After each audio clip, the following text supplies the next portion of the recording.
District sports association আৰু আমি উত্তৰ গুৱাহাটী ছুইমিং পুলে আয়োজন কৰিছোঁ Kamrup inter school swimming competition অহা 10 আগষ্টত ৰবিবাৰ ৰাতিপুৱা 8 বজাৰ পৰা আমাৰ আৰম্ভ হ'ব। আমি আশা ৰাখিছোঁ আমি একদিনৰ ভিতৰতে গোটেই কম্পিটিশ্যনখিনি আমি শেষ কৰিম। আমি আশা ৰাখিছোঁ সন্ধিয়া 5 বজাৰ পৰা 6 বজাৰ ভিতৰত সম্পূৰ্ণ হ'ব। ইতিমধ্যে আমাৰ আয়োজন প্ৰায় সম্পূৰ্ণ হৈ উঠিছে। আমাৰ বিভিন্ন স্কুলৰ পৰা 100ৰ ওপৰত ইতিমধ্যে প্ৰতিযোগীয়ে যোগদান কৰিছে।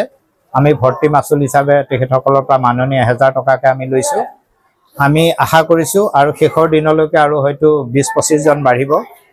তেনেকৈ হ'লে আমাৰ 120ৰ পৰা 30 জনমান আমাৰ প্ৰতিযোগী হ'ব। আমাৰ মুঠতে আমি 4টা ইভেণ্টত এই প্ৰতিযোগিতাখন আয়োজন কৰিছোঁ।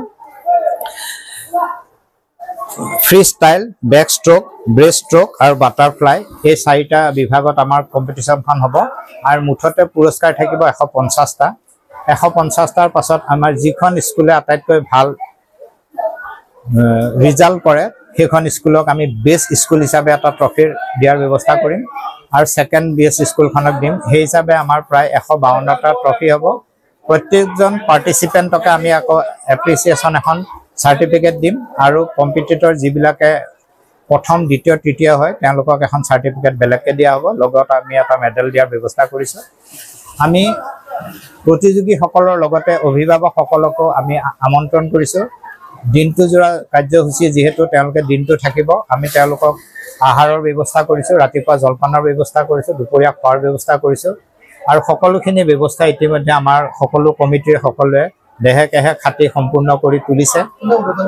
আমাৰ উদ্বোধন কৰিবলৈ আমাৰ উত্তৰ গুৱাহাটী ছুইমিং পুলৰ সভাপতি আমাৰ হেমন্ত চৌধুৰী ডাঙৰীয়াক আমন্ত্ৰণ কৰিছোঁ। তেখেতে আজিও খবৰ লৈছে কালি হয়তো তেওঁ পিছবেলা আহিব আৰু ৰাতিপুৱা 8টা বজাত মুকলি কৰাৰ কথা। মুঠতে আমাৰ 12টা গ্ৰুপ থাকে।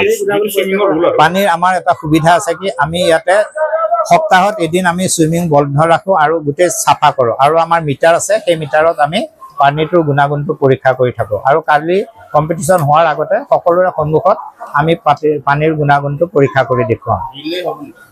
ৰিলেৰ এতিয়া তেনেকুৱা ব্যৱস্থা কৰা হোৱা নাই, তথাপিতো আমি এনাউন্সাৰ আনিছোঁ, তেখেতসকলে বৰ্ণনা কৰি থাকিব। নহয়।